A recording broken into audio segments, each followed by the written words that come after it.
y'all, it's me LB from Farm-Based Foodie. I'm on a mission to help you grow better, eat better, and live better, one garden at a time. If you don't know, I'm also a celebrity gardener, and today I thought I'd bring you along with me as I plant Whoopi's tomatoes. So let's go do that right now. Today we're going to be planting tomatoes in this portable trough. I've been working on hardening these tomatoes off for a little while. The way that you do that is basically moving them in and out of rougher and rougher conditions. I'm using Organolux soil. This is a non-composted soil that is fully pasteurized and dehydrated, so it needs to be activated with water before it will work. Much like a cake mix isn't going to do anything sitting dry in your cabinet, it's not going to do stuff until you activate it with water. That's what I have to do for this soil. Let's get going. Now this is a dusty process, so be aware when you go to do this. Make sure you're doing it in an area and in clothing that you don't mind getting a little dusty. It will take more water than you think. You want the mixture to be a little bit crumbly, but not soupy and not any dry spots. Zero dry spots. Dusty.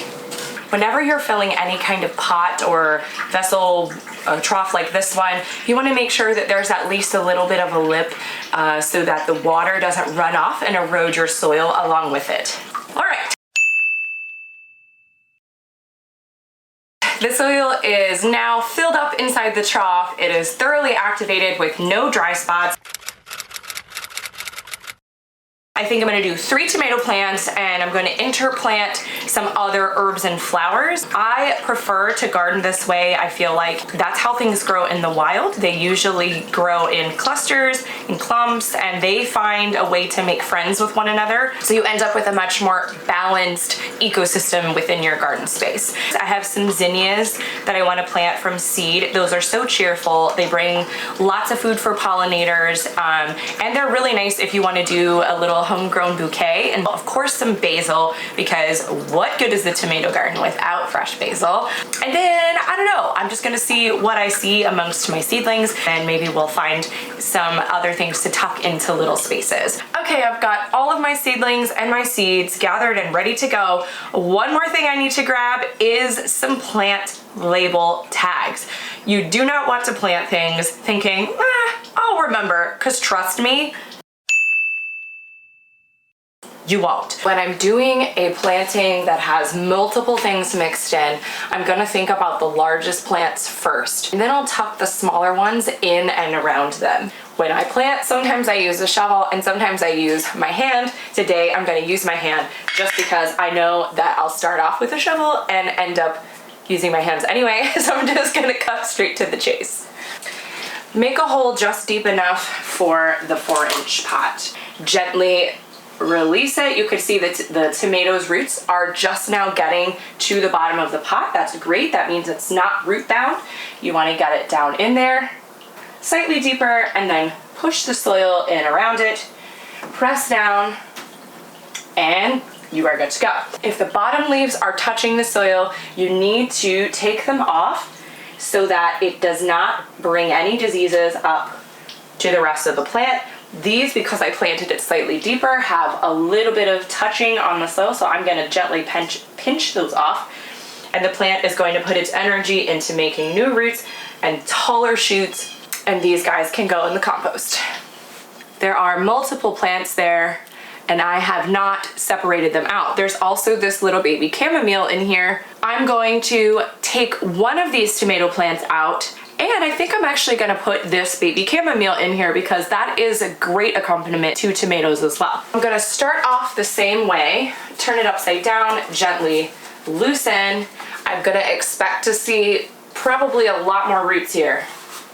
Very different.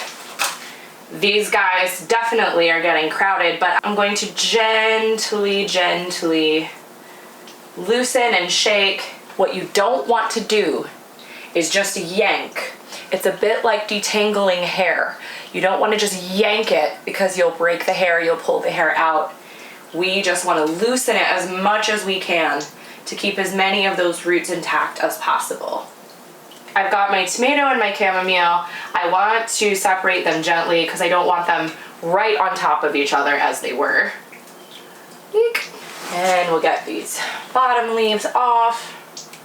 I'm actually gonna take 3 off of this guy. I've got this little chamomile. Maybe I'll stick them on a corner over here.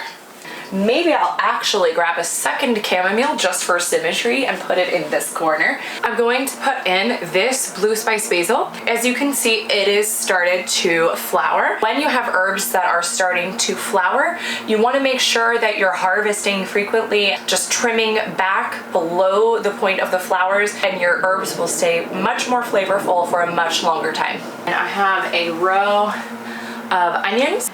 I'm gonna make a nice little line here across the front. This is where I'm gonna lay the plant roots, and then I can just gently fold the soil back over them. This also allows me to test my spacing and see if I need to put them closer or further apart. Now that they're laid out in the spacing I want, I'll just tuck the roots down and fold the soil up around the roots so that they can stay upright.